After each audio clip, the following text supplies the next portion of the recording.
Bill Gates, Mark Cuban, Mark Zuckerberg, Oprah, what do all these people have in common, you might ask? Well, they are all avid readers. Now, reading to me is a lost art, and I feel like we go to the media for all of our knowledge today, and we've lost the ability to communicate with our society eloquently, and we're understanding the world around us less and less as time goes by. And, we're all young, and we have a long life ahead of us, but in this life, knowledge is priceless, and it's the only thing we'll take from it. And if we can utilize the asset of reading and gaining knowledge, we can live up to our potential. Now, I'm an avid reader myself, and I really enjoy it, and I grew up in an avid reading household, and still read today, and I've learned many life lessons through reading, but today I want to focus on why you should read more, and how reading more books actually isn't as hard as you think it is, and how reading can help you increase your intelligence. And like I said previously, knowledge is priceless. And let's go ahead and jump into this, and let me explain to you why reading can be one of the greatest assets in your life. So why read more books, you might ask? Well, successful people on average read 2 to 4 books per month. Bill Gates has recorded that he reads 1 book a week, and he's been doing this for the past 40 years. Mark Cuban, an avid businessman, has said that he reads up to 3 hours a day. The owner of Tesla, he was asked once, who's also the owner of SpaceX, he was asked once, how did you learn how to build rockets? And he said, I read books. Now, you might be saying, I'm just too busy to read. I don't have time. Well, let's do a little calculation and see what you have to say after that. There's about 168 hours in the week. Now, if you're working a full-time job, that's 40 hours. If you're sleeping at night, that's another 8 hours a week.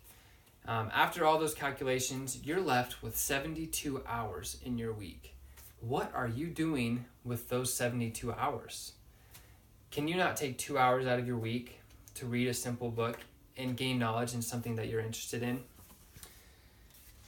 Now, reading isn't just for billionaires. It's for everyone.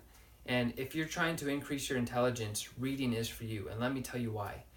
Reading can actually help you be better at thinking analytically.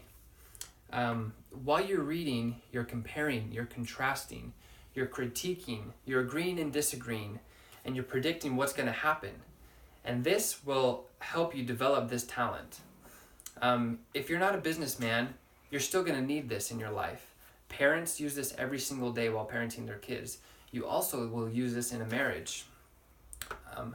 Another great reason to read is to increase your vocabulary. Now, I don't think I need to show you any case study that reading will increase your vocabulary, because simply the more you read, the more words you're going to learn. And the more words you're going to learn, the better you will be able to speak colloquially with your peers. And third, reading can actually increase your memory.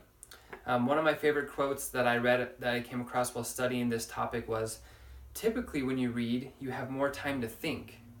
Reading gives you a unique pause button for comprehension and insight, while oral language, you don't have a pause button.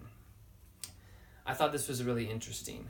So reading is actually a mental exercise on your brain, and it'll give you a better memory the more you do it. Now, I talked about how knowledge is priceless and how it's the only thing we take from this life. And I actually want to share a quote from one of our general authorities from the LDS Church and what he said about education and knowledge. He said, "Your education must never stop. If it ends at the door of the classroom on graduation day, we will fail." Secular knowledge for us has eternal significance. I want to just let that sink in a little bit, and I hope you realize that we are agents that should act, and that knowledge is something that we should take advantage of in this life. And even Henry B. Eyring, who is the author of that quote, supports this statement. So, in summary, we've talked about why reading is important and how really you have time if you make it, and if you make it a priority, you can do it. we've talked about how reading can increase your overall intelligence in your analytical thinking, in your vocabulary, and in your memory. We've also talked about how knowledge is priceless, and through reading we can gain that knowledge that'll help us throughout this life. To end, I wanna tell a quick story about Warren Buffett, who is a multi-billionaire again, who's very successful. And one time he was asked how he became to be so successful, and he pointed to a stack of books to his left, and he said, "Read 500 pages a day, like this. That's how knowledge works. It builds like compound interest. All of you can do it, but I guarantee not many of you will." Now, I just want to end by saying, will you take this to be a challenge, or will you let his guarantee come true? I invite you to go out and read more books and see how it'll change your life. Thank you.